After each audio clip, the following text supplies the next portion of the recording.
오늘은 25편 12절에서 22절까지 같이 한번 우리가 살펴보도록 하겠습니다. 시편 25편 12절에서 22절까지의 말씀입니다. 같이 읽어보지는 않고 중간중간에 같이 한번 읽어보겠습니다. 우리 지난 시간 한번 우리가 기억을 한번 해봅시다. 원수들이 우리를 둘러싼 상황에서 다윗은 시편을 기록하고 있고, 마찬가지로 우리도 언제나 원수들이 우리를 둘러싼 상황에 직면해 있다. 이것이 우리의 현실입니다. 그렇죠? 우리의 원수는 눈에 보이는 원수입니까? 눈에 보이지 않는 원수입니까? 우리의 원수는 눈에 보이지 않는. 그래서 우리의 싸움은 육에 속한 싸움이 아니라 영에 속한 사람, 영에 속한 싸움이라고 사도 바울도 우리에게 늘 교훈을 했죠. 우리는 영의 싸움을 하고 있습니다. 그러니까 우리의 싸움은, 우리의 원수는 눈에 보이는 원수가 아니죠. 물론 다윗 시대의 다윗은 눈에 보이는 원수에게 당했어요. 그러나 우리는 그것을 항상 영적으로 해석을 하고 받아들이죠. 하나님께서 다윗의 시편을 통해서 우리에게 주시고자 하는 것은 우리가 싸워야 되는 영적 싸움이 있고, 그런 측면에 있어서 우리는 언제나 원수들에게 다윗과 같이 둘러싸여 있었다. 이것을 우리가 기억을 했으면 좋겠습니다.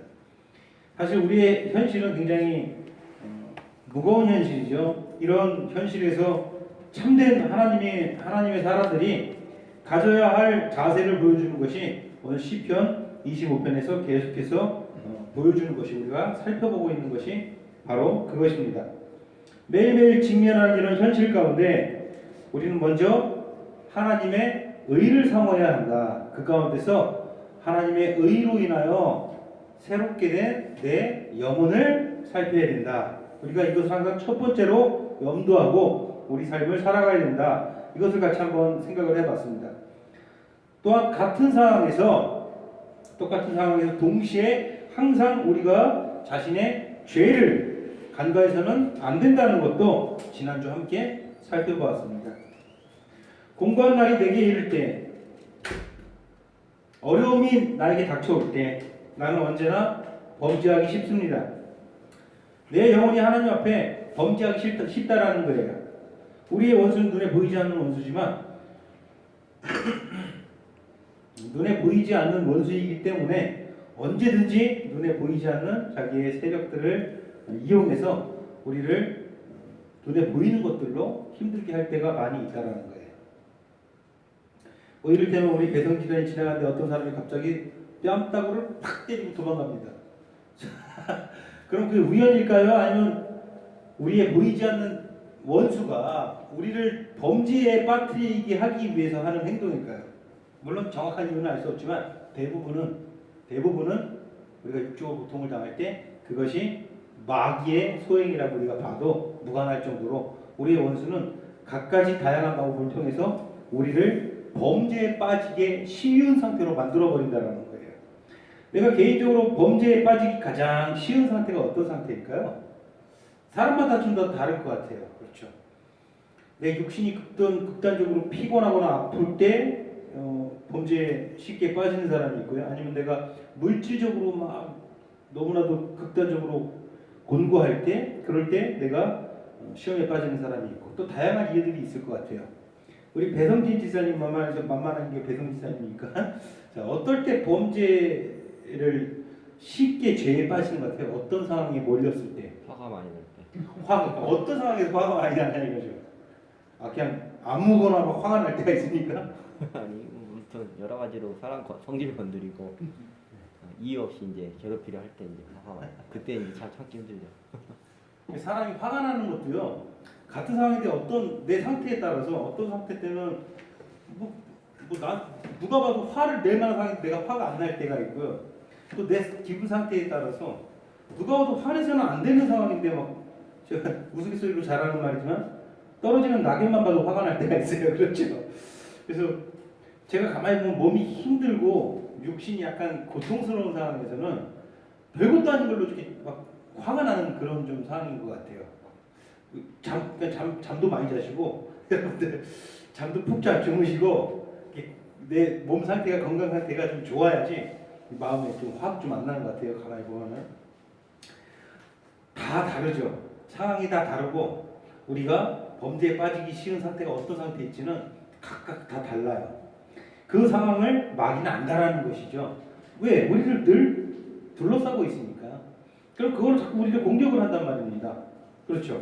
그래서 목적은 우리로 범죄케 하는 거예요. 하나님으로부터 멀어지게 하는 거예요. 그래서 그가 최종적으로 원하는 목적은 우리로 구원을 얻지 못하게 하는 것이 마귀의 목적이죠.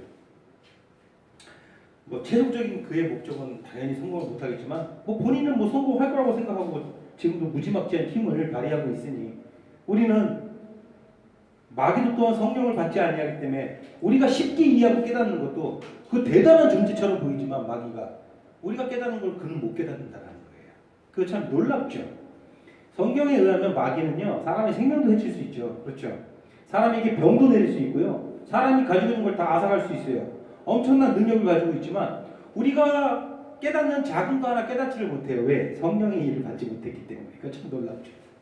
하나님의 것을 갖고 있지 못하기 때문에 우리가 깨닫는 거 그는 못 깨달아요. 그러니까 우리는 생각을 해요. 아 바보 같은 마귀 어떻게 하나님께 대적하려고 해요. 하나님의 심판이 이르렀고 주님 다시 오실 것이고 반드시 하나님의 영원한 심판이 이루어지고 하나님 나라가 완성될 것은 너무나도 우리는 확신하잖아요. 그죠? 너무나도 분명한 사실이잖아요. 근데 우리보다 더 잘나고 똑똑한 존재라는 마귀가 왜 우리도 그렇게 당연히 우리가 바라보고 확신하는 걸 그는 왜 그걸 모르고 자기가 하나님과 베낄 것이라고 생각하고 자꾸 까불까? 이런 생각 좀 할 때 있지 않나요? 그런 의문이 좀 들 때가 있지 않나요? 저 마귀가 왜 이렇게 생각이 없을까? 그렇게 대단한 존재라면서 왜 그런지 아세요? 우리가 깨달은 거 그는 못 깨닫는다는 거예요. 다른 거는 다 우리보다 뛰어난 것 같지만 그 부분에 있어서만큼은 우리보다 뛰어나지 못하다라는 거예요. 믿지 아니하는 사람과 똑같죠. 아무리 잘나고 똑똑하고 많이 가진 사람한테 예수님에 대해서 설명을 해보세요. 허무 맹랑한 것으로 받아들이잖아요. 그렇잖아요. 똑같은 거죠. 고난 중에 내 영혼을 바라보고 하나님의 의를 내가 사모하기 위해서 필요한 것이 있어요. 내 정과 욕심을 십자가에 못 박아야 돼요. 내 정과 욕심을 십자가에 못 박지 못한 상태에서 나에게 고난이 오면요, 그 상황에서 내 영혼을 바라보거나 하나님의 의를 바라보는 것은 사실상 완전히 불가능해요. 자, 물질로 우리 배성기 지사님 칩니다. 갑자기 배성기 지사님이 가지고 있는 모든 물질을 마귀가 다 앗아갔다고 칩시다. 그 상황에서 시편 기자가 고백하는 것처럼 내 영혼을 바라보고 하나님의 의를 바라볼 수 있겠습니까? 바라볼 수 있겠죠? 왜요? 뭐가 되었기 때문에? 내 정과 욕심을 어디에 못 박았기 때문에? 십자가에 못 박았기 때문에. 내 정과 욕심을 십자가에 못 박지 못한 상황에서 갑자기 내가 가지고 있는 내 물질이 다 사라지면은 거기에 하나님을 향한 경건함을 보여줄 수 있겠습니까? 하나님 경외함을 보여줄 수 있겠습니까? 내가 정과 욕심을 십자가에 못 박지 못하고 내가 내 안에 있는 육신의 소욕대로 살아가고 그것을 쫓아서 살고 있는 상황에서 갑자기 그게 다 사라져버리면 그 상황에서 내가 내 영혼을 바라보고 하나님의 의를 바라볼 수 있겠습니까? 불가능한 거죠. 그러니까 내가 고난 중에 뭐 물질이든 뭐든 내가 어려움 중에 지금 이 다윗과 같이 원수들이 나를 둘러싼 상황에서 내가 어려움에 봉착했을 때 내가 내 영혼을 바라보고 내 영혼을 바라볼 때 내 영혼이 어떻게 됐느냐? 하나님의 의에 의해서 하나님의 의로움에 의해서 내 영혼이 의롭게 거듭났지 않았습니까? 그 영혼을 보고 하나님의 의를 사모할 수 있는 유일한 방법은 내가 내 정과 욕심을 십자가에 못 박은 상태여야만 그게 가능한 거죠. 그렇죠? 절대적으로 그것이 필요합니다. 더욱이 그 상황에서 죄를 자복하고 회개의 자세를 보인다는 것은 더더욱 내 자신을 버려야 가능한 거잖아요. 그렇잖아요. 내가 내 영혼을 보고 하나님의 의를 바라보고 거기에 더 나가서 그 상황에서도 내가 내 죄를 바라보고 내 죄를 자복하고 하나님께 회개로 나아갈 수 있는 것은 철저히 내 정과 욕심을 십자가에 못 박아야만 가능한 그런 일들이죠.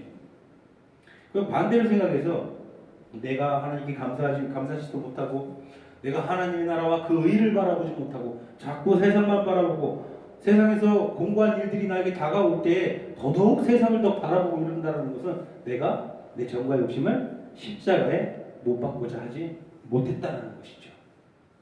그게 가장 중요한 건 그거예요. 기독교 교리가 어려운 게 뭐가 있습니까? 어려울 게 하나도 없죠. 가장 기본적이고 우리 삶에서 가장 핵심적인 거 나를 죽이는 것이죠. 어디에다 죽이는 거예요? 저 갈보리 십자가에다가 나를 죽이는 거예요. 그래서 예수님을 따라가려면요, 내가 내 영혼의 구원의 길을 가고자 할 거면요, 성경에서 말하는 거는 자기 십자가를 지고 나를 따라와라. 이게 주님께서 하신 말씀 아니겠습니까? 누구든지 아무든지 나를 따라오려거든 자기 십자가를 지고 나를 따라와라. 그러니까 나를 십자가에 못 박아야 되는 거예요. 날마다 내가 죄를 지을 때마다 내 안에 죄가 발견될 때마다 자꾸 나를 십자가에 못 박고 나는 없는 것으로 여기고 내가 예수 그리스도의 생명으로만 살고자 하는 소원을 품는 거예요. 내 자신을 없는 것으로 여기고 내 안에 살아계시는 주님만을 보려고 할 때 우리는 성장할 수밖에 없는 거예요. 우리의 믿음이 커갈 수밖에 없고 우리의 영혼이 점점 성장해 나갈 수밖에 없는 거예요. 우리의 영혼이 성장할 수 있는 유일한 방법도 사실 이거예요. 그러니까 지난 시간에 제가 여러분들이 말씀드린 게 뭐예요? 성경이 우리에게 말씀해 주시는 것은 무엇입니까? 우리가 성장해 나가기 위해서, 우리가 거룩하게 성화를 이루기 위해서, 그리스도를 닮아가기 위해서, 우리가 흠이 없고 점이 없는 상태가 돼가기 위해서는 반드시 우리가 육신을 입고 이 땅에서 살아가는 동안 우리에게 뭐가 있어야 된다는 거예요? 고난이 있어야 된다는 거예요. 어려운 일들, 원수가 나를 둘러싸는 상황에 내가 직면해야 되는 거예요. 그 상황에 직면했을 때도 내가 하나님의 나라와 의를 바라보고 그 상황에 직면했음에도 불구하고 내가 내 죄를 자복하고 하나님께 회개로 나아갈 수 있을 때 그런 과정을 통해서 그런 훈련의 과정들을 통해서 내가 성장해 나가는 거예요. 그러니까 고난이 없는 성화는 있을 수가 없다라는 거예요. 그래서 하나님께서는 이 고난을 우리에게 허용하신 거예요. 원수들이 우리 주위를 둘러싸는 것을 허용하심으로 그 가운데서 우리 영혼을 지켜주심과 동시에 우리를 그 상황을 통해서 성장케 하시는 게 하나님께서 하시는 일이다. 시편 기자는 그것을 우리에게 보여주고 있다는 것이죠. 시편 기자가 보여주는 것이 이거예요. 정리하면 그랬죠. 그는 고난 중에 원수들이 둘러싼 상황 중에 1절 보세요. 1절 보면은 내 영혼 어떻게 했습니까? 내 영혼이 그 상황에서 주를 우러러보나이다. 주를 바라봤다는 거예요. 자기의 영혼을 바라보고 하나님을 바라봤다는 것이죠. 그리고 4절 보세요. 그 상황에서 하나님께 간구하고 원하는 건 뭐예요? 주의 도를 내게 보이시고 주의 길을 내게 가르치소서. 참 멋있는 고백이죠. 얼마나 이 굳건한 신앙으로 자랄 수밖에, 이게 장성할 수밖에 없는 신앙이겠죠. 이런 고백으로 나아간다면. 그 다음에 지난주에 살펴본 것처럼 11절에 보면은 여호와여, 그 상황에서 원수들이 나를 둘러싼 상황에서 똑같이 하는 고백이에요. 여호와여, 나의 죄악이 크오니 주님의 이름으로 사하소서. 주님의 이름으로 사하소서. 내 죄악이 크오니, 자기 죄가 보이는 거예요. 그 상황에서. 여러분들도 여러분들에게 어려움들이 닥쳤을 때 여러분 이런 고백들과 이런 영광스러운 고백들을 통해서 여러분들의 영혼이 성장하기를 진심으로 소원합니다. 그 방법 외에는 달리 여러분들이 성장할 수 있는 계기가 없어요. 발판이 없어요. 하나님께서 그래서 허락하시는 거예요. 다른 방법이 있으면은 하나님들이 우리가 고난 중에, 우리가 고통 중에, 어려움 중에 내가 울부짖고 내 마음이 근심에 가득 차 있는 것을 하나님께서 기뻐하시겠습니까? 안 그렇다라는 거예요. 그럼에도 불구하고 허락하는 건 뭐예요? 그 방법밖에 없으니까. 우리가 죄된 육신을 입고 살면서 우리가 영적으로 우리가 아름답게 거룩하게 주님의 형상으로 변화되어 갈 수 있는 방법은 그 방법밖에 없기 때문인 거예요. 이렇게 어려움 중에 오직 여호와 하나님을 경외하는 자들에게는 여러 가지 생기는 축복들이 있습니다. 그것을 노래하는 것이 이제 오늘 살펴볼 12절에서 14절입니다. 12절 14절 같이 한번 읽어보겠습니다. 시작. 여호와를 경외하는 자 누구냐? 그가 택할 길을 그에게 가르치시리로다. 그의 영혼은 평안히 살고 그의 자손은 땅을 상속하리로다. 여호와의 친밀하심이 그를 경외하는 자들에게 있으며 그의 언약을 그들에게 보이시리로다. 자, 이렇게 여러 가지 어려움 가운데 하나님을 바라보고 경외하는 자들에게 생기는 축복이 12절에서 14절이죠. 첫 번째 뭡니까? 하나님의 길로 가도록 인도함을 받는다라는 거예요. 그게 12절이죠. 12절 다시 한번 볼까요? 여호와를 경외하는 자 누구냐? 그가 택할 길을 그에게 가르치시리로다. 누가 가르치신다라는 거예요? 하나님께서 그가 갈 길을 가르치시리로다. 그게 무슨 말이에요? 그가 가는 길을 인도해 주신다라는 거예요. 가르쳐 주신다라는 거예요. 인도해 주신다라는 거예요. 이게 무슨 교리입니까? 굉장히 은혜로운 이게 교리죠. 견인. 무슨 교리예요? 견인. 견인이에요. 견인. 성도의 견인. 참 얼마나 놀라운 그 교리입니까? 여러분, 우리의 구원에는 순서가 없어요. 그러나 우리가 굉장히 단순한 존재들이기 때문에 이렇게 도식으로 펴가지고 어떤 교리적으로 우리가 살펴보기를 원하기 때문에 나름대로 이렇게 우리의 구원의 순서를 정해놓은 방식들이 있어요. 그러나 그게 뭐 절대적으로 성경에서 그것을 순서대로 이렇게 우리에게 가르쳐준 게 아니라 뭐 예를 들어서 처음 자리하는 것이 부르심인데 부르심과 마지막 성도의 견인인데 부르심과 견인 이 모든 구원의 과정은 하나님 안에서는 한 방에 이루어진 거기 때문에 어떤 순서가 있는 것은 아니겠죠. 그렇죠. 왜냐면 이 순서라는 거를 뭐 딱 부러지기 이게 먼저다 이렇게 하는 순간 우리는 굉장히 이상한 신앙이 돼버려요. 우리 배성지 지사님 부르심이 먼저예요, 중생이 먼저예요? 그걸 굳이 그렇게 순서를 정하려고 하면 이상해지는 거예요. 그러니까 순서를 굳이 정할 필요는 없는데 우리의 이해를 돕기 위해서 순서를 정해놓은 게 있죠. 객관적인 순서가 있고 주관적인 순서가 있어요. 객관적인 것은 뭐예요? 우리가 보편적으로 성경의 법칙에 의해서 이런 순서를 정해놓은 거고 주관적인 건 내가 개인적으로 경험하고 체험하는 대로 순서를 정하는 거예요. 그래서 객관적인 순서를 먼저 살펴보면은 부르심이 있겠죠. 부르심. 하나님의 택하심과 부르심이 있는 거예요. 그 다음에 중생이 있는 거죠. 중생은 뭐예요? 내가 새롭게 태어난 것을 중생이라 그러잖아요. 새롭게 태어난 거예요. 새롭게 태어나는 거예요. 그 다음 믿음이 있겠습니다. 내가 새롭게 태어났기 때문에 믿음이라는 걸 갖게 되고 또 믿음이라는 것을 가졌기 때문에 의롭다 함을 얻게 되는 거예요. 여러분 칭의가 무슨 뜻이에요? 이렇게 우리 저희 장로님 이제 또 숨이 꾹꾹 넘어가는 시간인데 4시에 일어난다고 하시니까 이해가 됩니다 이제. 자, 우리 장로님 칭의가 뭐예요? 의롭다 부르. 그렇죠. 칭의가 중요한 건 왜 칭이라 그러면 우리가 예수 믿는 순간 완전히 의롭게 됐다라가 아니라 하나님께서 의롭다 칭해 주신다라는 거예요. 그러니까 하나님 보시기에는 우리가 완전히 의롭게 된 거예요. 하나님이 의롭다라고 여겨주시는 거예요. 그냥 우리가 존재가 완전히 죄를 전혀 짓지 않는 완전히 완벽하게 하나님처럼 의로운 존재가 된 게 아니라 그래서 칭의라고 하는 거죠. 우리가 믿음으로 인하여 의롭다 하심을 얻게 된 거예요. 그게 순서겠죠. 굳이 순서를 정한다면 그 다음 칭의 다음은 연합이죠. 이제 내가 의롭게 되었으니까 누가 연합을 하는 거예요? 성령과 하나님과 연합을 하게 되는 것이죠. 그 다음은 이제 하나님과 연합함으로 회심을 경험하게 되는 거예요. 회심은 뭘까요? 우리가 이 용어들을 어렵게 생각하지 말고 회심 쉽게 받아들일 필요가 늘 머릿속에 이것을 상식적으로 가지고 있어야 돼요. 회심은 뭐예요? 돌이키는 마음이랑 비슷하지만 내가 하나님과 연합하고 예수 믿고 의롭게 돼서 내가 하나님과 연합이 되어가지고 내가 이제 주님 안에서 이제 이전과는 옛날 육신에 죽어 있는 상태, 내가 십자가 운동을 모르는 상태, 믿기 전의 상태, 아무것도 모르는 상태에서 내가 뭔가 변화가 됐죠. 이제 이전에 즐거웠던 것, 이전에 쫓던 것들이 지금은 너무 싫은 거죠. 그죠? 구역질이 나는 거예요. 좀 격하게 표현하면 예전에는 세상 사람들과 잘 나가는 사람들과 같이 식탁에 술 포함하시면서 그렇게 놀고 그들과 어울리고 그들의 기분 맞춰주고 그런 게 너무나도 행복하고 즐거운데 지금 돌이켜서 보니 내가 예수를 믿고 예수를 알게 나서 그때 내 생활을 돌아보니 너무 구역질이 나고 싫은 거죠. 그렇죠? 왜 그랬는가 이해도 안 되고 그렇죠? 그렇게 되니까 내 생활이 어떻게 되겠어요? 내 삶의 태도가 바뀌겠죠.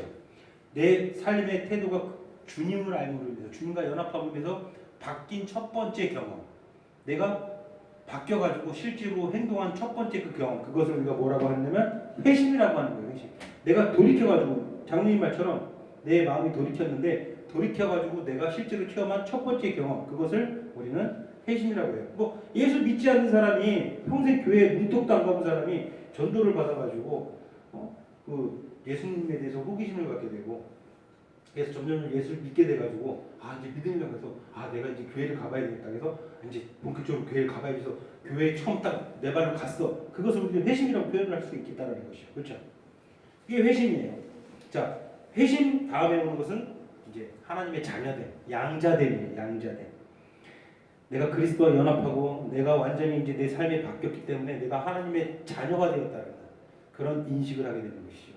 그 다음 마지막이 성화예요. 성화. 그 다음 이제 내가 거룩하게 변해가는 것. 그 다음 마지막으로 성도의 견인이에요. 견인. 성도의 견인이 맨 마지막에 내가 성화를 이루어 나가고 이제 내가 그리스도 안에서 연합해가지고 내가 하나님과 함께 거룩하게 변화되어 나가는 삶을 살 때에 그것을 인도해 주시는 이가 누구다? 그것을 끝까지 내 손 꼭 붙들고 어떻게 해서든 그것을 이루실 분은 누구다? 하나님이에요. 그러니까 고난을 허락하시는 거예요. 우리 손 꼭 붙들고 이 고난을 통해서 우리가 더욱더 거룩하게 성장해 나갈 수 있도록 우리를 끝까지 인도해 주시는 거예요. 인도해 주시는 거예요. 곁길로 빠지지 않도록. 무슨 말인지 아시겠어요? 그런데 기독교라고 하고 우리랑 똑같이 거룩한 교회라고 하는 수많은 교회들 엄밀히 따지면 정확히 따지면은 이 성도의 견인을 믿는 기독교 종파가 많지 않습니까? 성도의 견인을 믿는 교단 종파가 어디가 있을까요? 성도의 견인을 믿는 데가 어디가 있을까요? 성화까지만 믿는 데가 많아요. 성도의 견인을 믿지 않는 데가 많아요. 왜 그러냐면은 내가 성화를 이루는 예수 믿고 예수님과 연합해서 내가 성화를 이루어 나가는 거룩하게 되어가는 과정에서 내가 끝까지 인내하지 못하고 믿음에서 떨어져 가지고 구원에서 떨어져 나갈 수 있다라고 믿는 거예요. 무슨 말인지 아시겠죠? 성도의 견인을 믿는 종파는 장로교밖에 없습니다. 믿기지 않겠지만 감리교, 성결교, 그 다음에 뭐 하나님의 성의 모든 교단들이 성도의 견인 교리를 믿지를 않아요. 끝까지 인내하지 못하면 믿음에서 구원에서 떨어질 수 있다라고 믿는 거예요. 그러니까 애초부터 구원의 시작이 사람의 힘으로 됐다라고 뭔가 착각하는 모양이에요. 그러나 사람의 힘으로 된 게 아니죠. 사람의 힘으로 된 게 아니죠. 자, 그렇다면 좀 지루해도 이런 건 자꾸 들어서 나쁠 거 하나도 없어요. 자, 조금만 집중해서 한번 들어보시오. 이제 주관적으로 내가 체험하는 지금까지는 객관적인 거였어요. 주관적으로 내가 체험하는 순서대로 한번 계산을 한번 구원을 한번 생각을 해봅시다. 우리가 체험하는 순서대로 먼저 죄를 자각하게 되는 거예요. 예전에는 죄가 뭔지도 알아요. 죄가 나쁜 짓을 저지르는 게 죄라는 거 알지만 실질적으로 죄가 무엇인지 그게 내 안에 어떻게 있는지 내가 자각을 하게 되는 거예요. 그 다음에 그 죄를 자각함으로 인해서 내가 회심을 하게 되는 거예요. 아, 이 길로 가서는 안 되겠다. 그 다음 그렇기 때문에 믿게 되는 거예요. 그 방법을 위해서 예수님을 믿게 되는 거죠. 믿으니까 아 내가 이제 믿게 되고 그래서 의롭게 됐다라는 사실을 인지하게 되는 것이죠. 칭의를 인지하게 되는 것이죠. 그 다음 아 내가 새롭게 태어났다는 것도 인지하게 되는 거예요. 중생을 인지하게 되죠. 그 다음 내가 하나님의 자녀가 됐다는 것을 알게 되고 그 다음 마지막으로 거룩하게 되어간다는 것을 내가 체험하게 되는 거고 여기서 또 맨 마지막은 뭐다? 성도의 견인. 아 내가 할 수 있는 것도 없었고 이때까지 내가 한 것도 없구나. 하나님께서 나를 붙잡고 인도해 주셔야 되는구나. 내가 이 끝까지 성화의 길로 가고 내가 거룩하게 되기 위해서. 그래서 성도의 견인이 들어가는 것이죠. 자 오늘 본문 12절에서 14절 특히 12절 말씀을 보면요. 성도의 견인을 정확히 이야기하고 있어요. 다시 한번 12절 봅시다. 시작. 여호와를 경외하는 자 누구냐? 그가 택할 길을 그에게 가르치시리로다. 그가 갈 길을 인도해 주신다라는 거예요. 성도의 견인에 대해서 이야기를 참그 순서대로 맞죠. 이 순서대로 우리가 우리 교리죠, 우리 구원의 순서대로 보면은 맞아요. 자 이전에 그 전에 12절 전에 말한 게 뭐예요? 성화의 길을 얘기했잖아요. 그렇죠? 성화의 길을 이야기하다가 12절에 성도의 견인을 이야기를 하고 있죠. 그 다음에 여호와를 경외하는 자들이 누리는 축복. 그들이 받게 되는 축복들 첫 번째 하나님의 길로 가도록 인도 성도의 견인 인도를 받는다는 거고 두 번째 축복은 13절에서 말하는 것처럼 참된 평강을 얻게 된다는 거예요. 자 우리에게 어려운 일들이 다 많고 우리가 어려운 일들 많이 경험을 하죠. 그 가운데서도 그 누구도 건드릴 수 없는 평강이 여러분들 안에 있을 줄을 압니다. 맞습니까? 그 누구도 건드릴 수 없는 평강이 우리 안에 있습니다. 그래서 우리 노래할 수밖에 없는 거예요. 내가 어떤 상황에서도 내 마음에 한 노래 있어. 그렇죠. 주께서 우리 주님 예수 그리스도께서 나를 품에 안으시고 그렇게 내 곁에 계신다라는 것을 내가 정확하게 자각하고 있기 때문에 나에게 어떤 일들이 일어나도 내가 빼앗길 수 없는 무엇을 갖고 있습니까? 평강을 가지고 있는 거예요. 다른 거에 내가 욕구를 팔릴 틈이 없는 거예요. 사람은 내가 내 욕구 충족이 안 되면 견디지를 못하잖아요. 그러니까 자꾸 이것도 해보고 저것도 해보고 이 사람도 만나보고 저 사람도 만나보고 저기도 가보고 저기도 가보고 그래도 내가 충족이 안 되잖아요. 그러니까 결국 손대는 게 뭐예요? 돈도 없고 뭐 잘난 것도 없고 여기 가고 저기 가고 할 형편도 없고 이 사람 만나고 저 사람 만나기 형편도 안 되니까 주로 손대는 게 뭐예요? 술에 의존을 하게 되는 거죠. 많은 우리 아빠들이 그렇죠? 그러나 우리는 다른 거에 욕구를 느끼지 않아요. 왜? 우리가 어려움도 겪고 고통도 겪지만 내 안에 뭐가 있기 때문에? 평강이 있기 때문에. 그냥 평강이라 누구와 함께하는 평강? 그리스도와 함께하는 평강이 있기 때문에 어떤 상황에서도 그리스도께서 나를 안아준다는 우리가 자각하고 있기 때문에 참 그것만큼 큰 축복이 어디 있겠습니까? 그렇죠. 여러분 이 평강을 소유하고 계십니까? 그럼 한번 찬양 한번 해볼까요? 찬송가 410장 한번 찬양 1절만 한번 찬양합시다. 찬송가 410장. 내 마음속에 주님과 함께하는 뭐가 있다? 평화가 있다라는 거예요. 이것만큼 큰 선물이 어디 있겠습니까? 그다음 세 번째 우리가 누리는 축복들 뭡니까? 천국을 소유하게 되는 것이죠. 천국. 그렇죠. 다시 오늘 본문으로 넘어가세요.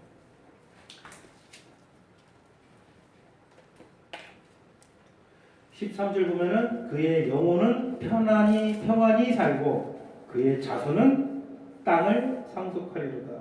어떤 땅을 상속받게 된다라는 거예요? 저 천국 하나님 나라를 상속받게 된다는 소리 아니겠습니까? 지금은 극히 일부분을 누립니다. 여러분 천국에서 가장 기대되는 것은 무엇입니까? 우리 배용원 선생님 천국에서 가장 기대되는 것은 무엇입니까? 아픔이 없고 아픔이 없고 물질의 걱정도 없고 걱정도 없고 그냥 너무 편안하고 맞아요. 그것도 천국의 분명한 요소죠. 근데 그거보다 천국에서 더 큰 게 있어요. 우리 사모님 천국에서 가장 기대되는 것이 무엇입니까? 하나님과 함께 있는 것, 함께 교제하는 것. 우리 양지사님 예수님을 직접 볼 수 있다. 예수님을 직접 그분과 함께 대하고 있다. 우리 배승지사님 저도 같습니다. 예수님 직접 보고.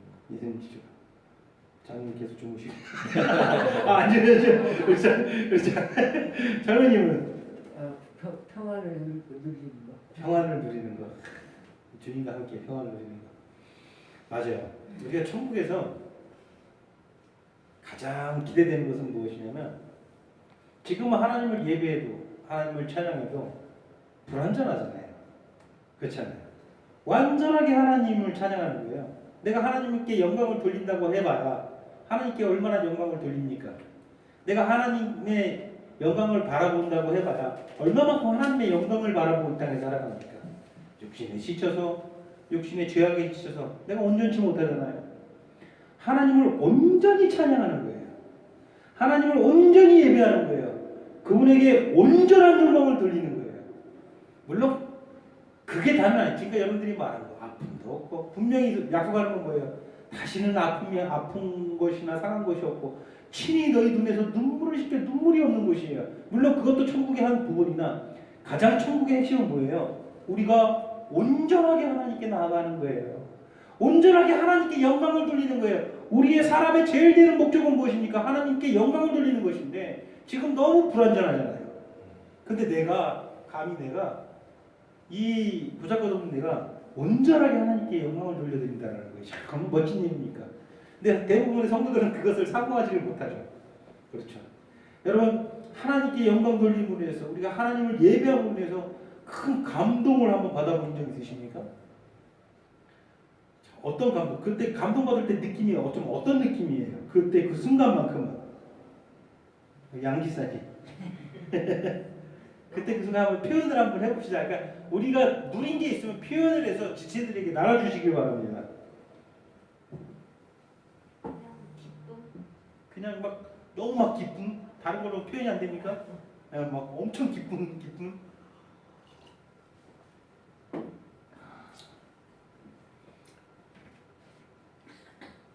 우리 아들 군대에서 제대하는 날보다 더 기뻤습니까? 그보다 더 기뻤습니까?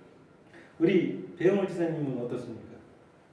그때 그 하나님을 내가 하나님과 만나고 하나님께 영광을 돌리고 하나님과 함께할 때 그 순간 누린 그 기쁨, 그게 지속은 안 돼요. 사실 우리가 죄된 육신의 거기 때문에 그때 그 순간적인 느낌, 기분은 어땠어요? 너무 황홀해서 너무 황홀하죠. 막 그냥 너무 말할 수 없이 기뻐요 진짜. 아들이 장가갈 때보다 더 기뻤어요. 이 세상의 것으로는 비교가 안 되죠.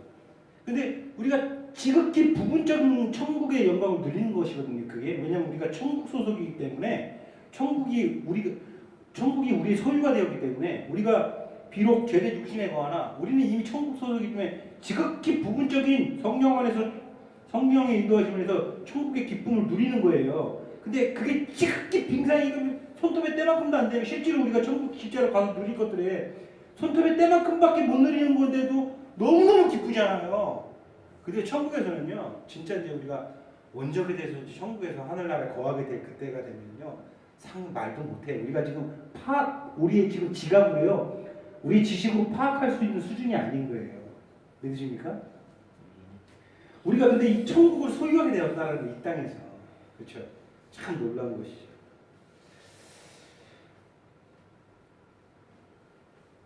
하나님을 온전히 찬양하고 온전히 하나님께만 영광 돌리는 것, 우리가 드리는 지금 이 예배도 사실 천국의 기쁨을 일부 누리는 것에 불과한 거예요. 그렇죠? 온전하게 하나님을 예배하게 될 거예요. 온전하게 하나님을 예배한 게 언제입니까?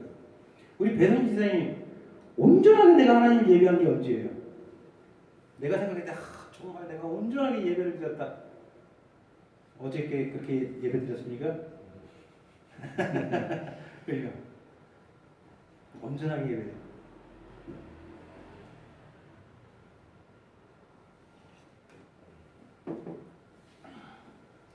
그 다음에 네 번째 누리는 게 14절이죠. 14절 같이 한번 읽고 시작. 여호와의 친밀하심이 그를 경외하는 자들에게 있으며 그의 언약을 그들에게 보이시리라.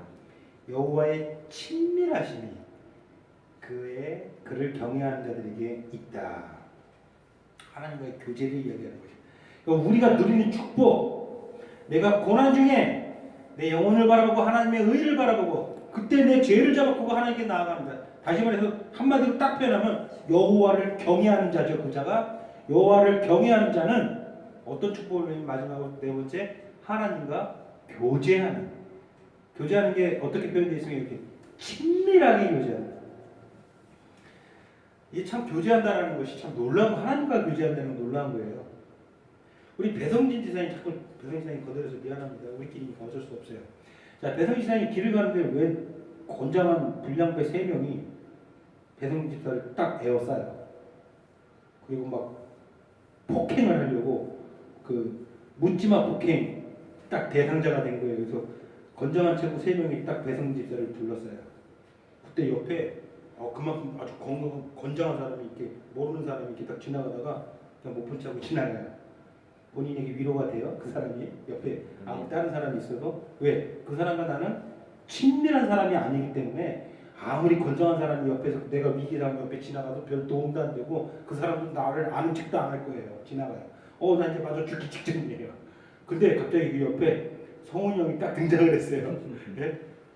마저도 같이 맞고 어쨌거나 성훈이 형이 그 사람들을 제압을 못할지라도 옆에 있으면 힘이 됩니까 안 됩니까? 아니 김성훈이가 와가지고 모른 척하고 그냥 지나갈 것 같아. 건장한 사람 3명한테 둘러싸여 있는데 그런 일은 없잖아요. 왜 그걸 확신해요? 친밀한 관계이기 때문에. 그런데 김성훈이가 아니라 그래서 우리가 어떤 상황에 봉착해도 누가 내 곁에 있다는 거예요? 하나님이. 근데 하나님은 나 어떤 관계라는 거예요? 하나님이 친히 뭐라고 말씀하시는 거예요? 내가 친밀하다는 거예요. 하나님과의 교제에 어떤 상황에도 나와 친밀하게 있는 분이에요. 떨지 마세요. 원수가 아무리 애워싸서 여러분들을 어떻게 공격할지언정 그 상황에 여러분 매몰돼 가지고 떨지 좀 마세요. 하나님이 여러분들 친밀하게 여기시는 분이 그 무엇보다도 능하신 그분이 내 곁에 늘 계신 거예요. 얼마나 든든해요. 하물며 하찮은 인간 김성은이가 여러분들이 위기 상황에서 그런 불량들에게 둘러싸였을 때 옆에만 와도 여러분들 힘을 얻을 텐데 그런 김성은이도 아니고 하나님이 곁에 계시는데 그렇죠. 그 우리가 누리는 축복인데 축복은 누리라고 있는 거지 왜 못 누려요? 이 큰 축복들 누려야지 그렇죠. 그러니 이제 더욱 우리의 남은 인생에 있어서 하나님만을 의지하고 신뢰하는 것이 우리 삶의 전체적인 방식이어야 되겠습니까? 맞습니다. 그렇죠? 우리의 삶의 방식이 이제 하나님께 맞춰져야 된다는 거예요. 당연히 이제 뭐 이유가 뭐가 있겠어요, 이런데. 그것을 고백하는 것이 15절에서 21절입니다. 우리의 유일한 해결책, 실질적 유일한 해결책은 오직 하나님뿐이라는 고백이에요. 그렇기 때문에 이제 아무리 힘들어도 15절에서 21절과 같이 늘 하나님께 우리가 나아갈 수 있는 거예요. 그럴 때 언제나 하나님께서는 누구 편이다? 내 편이시다라는 것이죠. 15절에서 21절 같이 한번 읽어봅시다. 15절에서 21절 좀 기니까 교독하도록 제가 먼저 여러분들이 그 다음 같이 교독할게요. 내 눈이 항상 그렇기 때문에를 먼저 앞에 붙입시다. 그렇기 때문에 내 눈이 항상 여호와를 바라보면 내 발을 그물에서 벗어나게 하실 것이미로다. 주여 나는 외롭고 괴로우니 외롭고해요. 이렇게까지 다시요. 시작. 주여 나는 외롭고 괴로우니 내게 돌이키사 나에게 은혜를 베푸소서. 내 마음에 근심이 많사오니 나를 고난에서 끌어내소서. 나의 공고와 환난을 보시고 내 모든 죄를 사하소서. 내 원수를 보소서. 그들의 수가 많고 나를 심히 미워하나이다. 내 영혼을 지켜 나를 구원하소서. 내가 주께 피하오니 수치를 당하지 않게 하소서. 같이요. 시작. 내가 주를 바라오니 성실과 정직으로 나를 보호하소서. 이것이 우리 평생에 이제 고백이어야 된다라는 거예요. 이제 우리의 삶의 방식은 너무나도 분명하다라는 거예요. 하나님께서 나를 거룩하게 이끌어 주실 것이고 나의 구원이 되어 주시고 나를 거룩하게 내 성화를 만들어 주실 것이고 그 성화의 과정 속에서 나를 끝까지 인도해 주실 분 또한 하나님이시고 그 모든 상황에서 오직 하나님께서 다 해주시기 때문에 이제 내 삶의 방식은 이제 정확하게 정해져 있다라는 거예요. 내 유일한 해결책은 오직 누구뿐이라는 거예요? 하나님이라는 사실을 우리가 분명히 인지하고 살아가야 된다는 것이죠. 아까 우리 구원의 순서를 말했어요. 우리가 처음 나오는 게 부르심이죠. 부르심을 받을 때 이거 굉장히 중요한 건데 여러분이 어떻게 의롭게 되었습니까? 어떻게 의롭게 되었어요? 성경에 의하면 너희가 무엇으로 의롭게 되었다 그래요? 너희가 무엇으로 말미암아 의롭게 되었다 그러죠. 자, 퀴즈 대답하니까 자, 여러분들 무엇으로 말미암아 의롭게 되었습니까? 믿음으로 말미암아 의롭게 되었다 그러잖아요. 그렇죠? 로마서, 갈라디아서, 고린도서 계속 믿음으로 말미암아 의롭게 됐다 그러잖아요. 그렇죠? 그럼 여러분 믿음으로 말미암아 의롭게 되었다. 여러분이 믿게 되었다는 거죠. 그래서 의롭게 되었다는 거죠. 어떻게 믿게 되었나요? 그러면 믿음은 어떻게 갖게 되었나요? 믿음을 주셔서. 맞아요. 그게 핵심이에요. 믿음으로 말미암아 의롭게 되었는데 그 믿음조차도 누가 주신 거예요? 성령 하나님의 활동이신 거예요. 그러니까는 하나님의 택하심이 있기 때문에 하나님께서 미리 정하시고 택하신 자들에게 성령의 역사하심에서 그가 어느 날 어느 때에 믿음을 갖게 된 것 또한 하나님의 역사라는 거예요. 참 여기서 이제 사람 인간 상식에 다른 게 뭐 감리교나 이런 데서 여기서 이제 이게 돌아버리는 거죠. 왜 돌겠어요?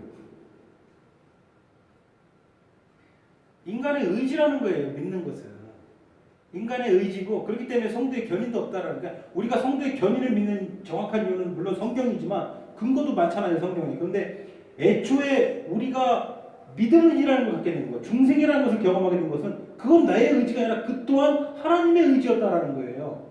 그렇기 때문에 견인, 우리가 끝까지 구원의 길로 우리를 인도하실 분 또한 누구다? 하나님. 근데 그들이 말하는 것은 애초에 처음 믿음을 갖게 된 것은 사람의 의지고 이 사람이 선택을 한 거예요. 사람은 누구나 다 믿음과 불신 가운데 선택을 할 수 있는 기회가 주어지고 그때 사람에 따라서 자기 의지를 가지고 믿음을 선택하는 사람이 있고 믿지 않는 것을 선택하는 사람이 있다라는 거예요. 그렇기 때문에 그 사람이 믿음을 선택했더라도 그 사람이 선택을 한 거니까 이 믿음을 끝까지 인내할지 또한 그 사람이 어떻게 하느냐에 달랐다라는 거예요. 이러면 누가 믿어요? 누가 구원받아요? 이러면 예수 그리스도의 십자가를 아주 형편없는 것으로 만들어 버리는 거 아니겠습니까? 하나님이 왜 그렇게 피눈물까지 흘려가면서 사랑하는 독생자를 이 땅에 보내셔서 죽이셔야만 했어요? 하나님께서 그렇게까지 하신 이유를 너무 가볍게 여겨버리는 거 아니겠습니까? 아니라는 거예요. 그렇게까지 하신 이유는 정확히 하나예요. 하나님께서 택하신 자들이 있고 그들을 때가 돼서 불러가지고 믿게 하시고 또 믿음으로 의롭게 하시고 의롭게 한 그들을 끝끝내 영화롭게 인도하실 분 누구나 오직 다 하나님이시라는 거예요. 그렇죠? 하나님의 이 계획 안에서 여러분들이 있기 때문에 그렇다면 하나님은 그럼 하나님의 선택하지 않는 것은 어떻게 정하시냐? 그건 우리 소관이 아니에요. 그것까지 하나님 보고 불공평한 하나님이라고 말하는 사람들 너무 많잖아요. 아니 그럼 똑같은 사람 똑같이 정말 진짜 똑같이 그냥 열심히 사는 사람들인데 왜 하나님이 이 사람만 택하고 이 사람은 택하지 않느냐? 하나님 불공평하신 하나님이 택하려면 다 택하다가 버리려면 다 버려야지. 그 얼마나 시건방진 태도입니까? 감히 하나님께. 하나님이 누구를 택하고 누구를 왜 버리셨는지 그건 우리까지 몰라도 어쨌거나 하나님이 택하는 것은 완전했다라는 거예요. 그것을 믿는 거예요. 완전하신 하나님. 우리가 이해할 수 없어요. 완전하신 하나님. 그 부분까지. 우리는 그것을 믿는 겁니다. 인간의 머리로 다 이해하고 믿으려니까 자꾸 이상한 교리들이 튀어나온 것이죠.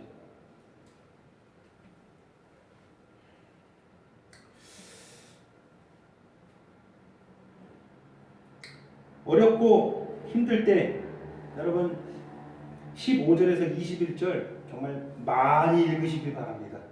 여러분 딱 체크를 해놨다가 내가 참 어려운 일을 겪을 때 힘든 일을 당할 때 25장 15절 21절 많이 읽으시길 바랍니다. 정말로. 제가 다시 한번 읽어드릴게요. 내 눈이 항상 여호와를 바라보는 여러분 내가 고난 중에 이 고백 한마디만 해도 나한테 엄청난 은혜가 돼요. 나로 하여금 이 상황에서도 이 고백을 할 수 있게 하신 하나님께 얼마나 감사한지 몰라요. 내 눈이 항상 하나님을 바라보면 지금 이 상황에서도 저는 하나님만을 바라봅니다. 고백하는 거예요. 내 눈이 항상 여호와를 바라보면 내 발을 그물에서 벗어나게 하실 것이니로다. 주님 나는 외롭고 괴로우니 내게 돌이키사 나에게 은혜를 베푸소서. 내 마음이 근심이 많사오니 나를 고난에서 끌어내소서. 나의 곤고한 한난을 보시고 내 모든 죄를 사하소서. 내 원수를 보소서. 그들의 수가 많고 나를 심히 미워하나이다. 내 영혼을 지켜 나를 구원하소서. 내가 주께 피하오니 수치를 당치 않게 하소서.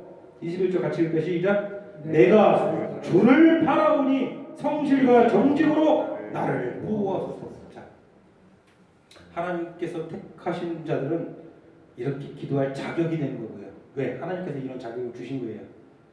이런 기도를 할 자격이 되는 거고요. 그리스도 안에서 하나님께서 이렇게 기도할 때 반드시 이것을 이루어주시고 들어오시는 사실을 믿음으로 늘 여러분들이 어려운 상황에 있을 때 15절 21절 많이 읽으시길 바랍니다.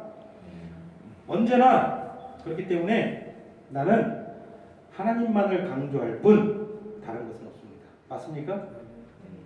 우리에게 다른 대상이 있나요? 우리가 강조할 수 있는 다른 대상, 여러분 돈을 강조하고 싶습니까? 세상의 명예나 지식을 강조하고 싶습니까?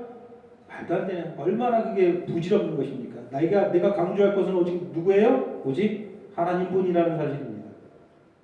원수들이 나를 둘러싸서 내 마음에 근심이 많을 때에도, 그래서 내 안에 죄악이 꿈틀대일 때도, 언제나 모든 상황에서도 우리의 모든 필요는 오직 하나님만이 진정한 해결책임을 늘 기억하시기를 바랍니다. 이 17절 보면은 17절을 보면 내 안에 있는 것, 내 마음에 근심이 많은 상황, 내 안에 있는 필요에 대해서 지금 고백을 하고 있고요. 그 다음에 18절 보면은 이제 위로부터 내가 간구하는 거, 하나님께서 나를 좀 바라보시기를 간구하고 있고요. 그 다음에 이 19절 보면 내 밖에 있는 필요, 원수들을 보소서. 내 원수들이 나를 에워싸가지고 그 수가 막 그들이 나를 미워한다. 계속해서 내 안과 밖 그리고 하늘까지 바라보면서 내 모든 영역에 있어서 내 필요는 오직 하나님뿐이라는 사실을 여러분들도 시편 기자와 같이 하시기를 소원합니다. 19절, 20절처럼 언제나 하나님을 향한 신뢰와 헌신으로 나아가기 소원합니다. 19절은 하나님에 대한 신뢰를 보여주고 있죠. 내 원수를 보소서. 19절 보세요. 내 원수를 보소서. 20절이죠. 내 영혼을 지켜 나를 구원하소서. 내가 주께 피하오니 수치를 당치 않게 하소서. 이것은 하나님을 향한 신뢰를 보여주고요. 21절 보면은 내가 주를 바라보니 성실과 정직으로 나를 보호하소서. 이것은 나의 헌신을 고백하는 거예요. 하나님을 향한 신뢰와 헌신, 이렇게 고백을 하고 있는 것이죠. 마지막으로 더 나아가서 모든 하나님의 백성에게까지 관심을 갖고 같은 은혜를 구함으로 25편, 시편 25편이 마무리되고 있는 것을 우리가 볼 수 있어요. 이제 자신을 넘어가지고 22절 다 같이 한번 시작. 하나님이여 이스라엘을 그 모든 환난에서 승리하소서. 자신을 넘어가지고 내 몸된 교회를 위해서도 같은 은혜를 구하고 있는 것을 볼 수 있습니다. 어저께 장로님 오후 예배 영상 올리세요. 보든 안 보든 왜 올리던 걸 갑자기 중단시킵니까? 오후 예배도 올리세요.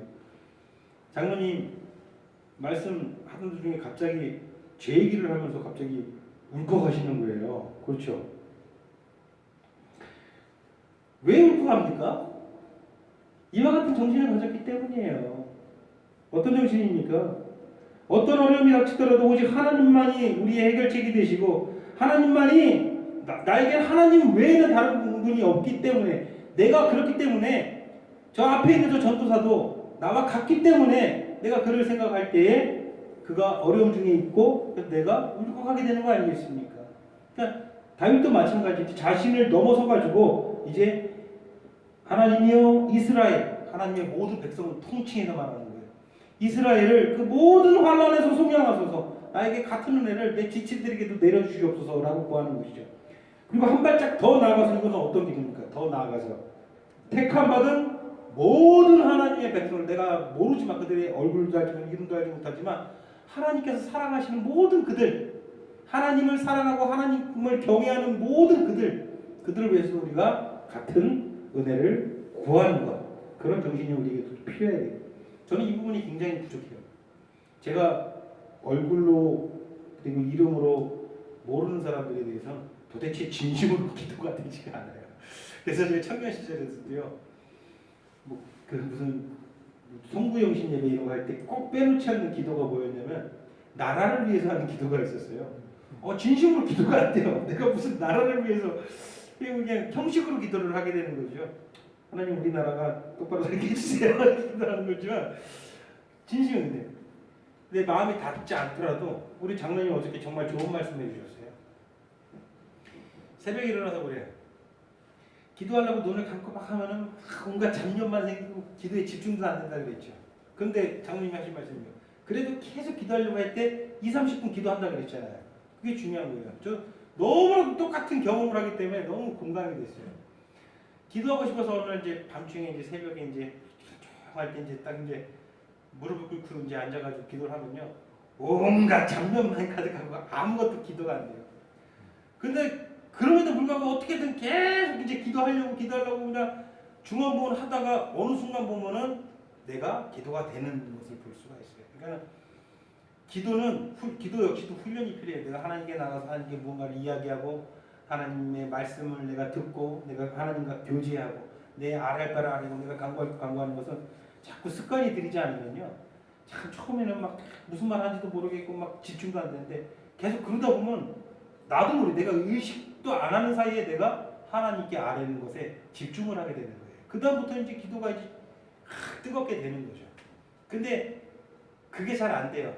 그냥 시도를 좀 하다가 또 잡념만 가지고 하나님 막 잡념하다가 지켜주시옵소서 아멘. 그리고 끝내버리는 거죠. 근데 그러지 말고 끝내지 말고 그럼에도 불구하고 자꾸 하나님 계속 기도하면 어느 순간 하나님께서 내 안에 찾아오신다는 거예요. 그래서 우리가 기도가 안 되더라도 우리 나를 넘어서 우리 지체들을 위해서 그렇게 더 동일한 은혜를 구하고 더 나아가서 정말 참된 하나님의 모든 성도들 우리나라를 넘어서 전 세계에 있는 우리 주님의 보혈로서 새 생명을 모든 사람들 위해서 이렇게 기도가 잘 안 되더라도 한번 기도를 하려고 훈련을 좀 하시면 다윗과 같이 왜냐하면 21절을 다 우리가 누리면서 22절만 우리가 동떨어진 간과 되면 안 되겠죠. 그렇죠. 21절까지는 다 우리가 감동받고 동일하게 누리면서 22절만 딱 그냥 동떨어져서 이건 내 거 아니야 그러면 안 되잖아요. 그렇죠. 우리가 그렇게 기도하도록 근데 22절을 좀 누리시는 분 계십니까? 이 중에 혹시? 저는 개인적으로 못 누려서 한번 드리는 말씀인데 우리 양에서 22절 이거 한번 누려보셨습니까? 감사합니다. 우리 장로님 이제 이스라엘 전체 나라는 아니지만 내 이제 친족들 있죠. 내가 예수는 안 믿지만 내가 속한 사람들 다 기억하면서 그들이 다 이렇게 은혜를 받게 하고 그렇게 기도하면서 계속 하고 있어요. 내가 모르는 어딘가에 있을 그리스도인들을 위해서 한번 기도해 보신 적 있어요? 거기까지는 안 가요. 그렇죠. 그러니까 우리가 이거 훈련을 좀 해야 돼요. 22절 기억하시고 오늘 말씀 기억하시고 우리가 어려움 중에 오늘 시편 25편을 고난 중에 있을 때 늘 기억하시기를 소원하면서 같이 말씀을 마치도록 하겠습니다. 기도하시겠습니다. 하나님 시편 말씀을 통해서 우리가 어려움 중에 있을 때 우리가 환난을 겪을 때 먼저 하나님 우리 영혼을 바라보고 우리 영혼이 어떻게 의롭게 되었는가를 기억하라고 하나님께서 우리에게 말씀하십니다. 우리가 우리 어려운 중에 있을 때 내 영혼을 바라보고 내 영혼이 어떻게 새롭게 되었는지 그것을 기억하시고 그 가운데 내가 다른 잡념에 빠지는 것이 아니라 오직 내 영혼을 살피게 하시고 그 가운데 하나님 내 안에 있는 그 상황에서도 죄악을 발견하게 하시고 그 죄를 가지고 하나님께 나아가게 하여 주시옵소서. 그렇게 할 때 하나님 나도 모르게 하나님께서 그런 일들을 통해서 나를 성장케 하시고 그 성장하는 과정 가운데 하나님 또 그렇게 끝까지 나의 구원을 하나님께서 끝까지 인도하시는 걸 그런 하나님을 신뢰하고 믿음으로 오직 모든 상황에서 해결책은 오직 하나님이란 이 사실을 조금도 의심치 않고 내 남은 평생을 살아갈 때에 이 사실 하나만으로 내가 위로를 받고 살아갈 수 있는 그래서 하나님께서 우리에게 내려주시는 이 땅에서 우리가 누려야 할 모든 축복들을 온전히 다 누리는 하나님의 교회 될 수 있도록 하나님 함께하여 주시옵소서. 우리 주 예수 그리스도의 이름으로 기도드리옵나이다. 아멘.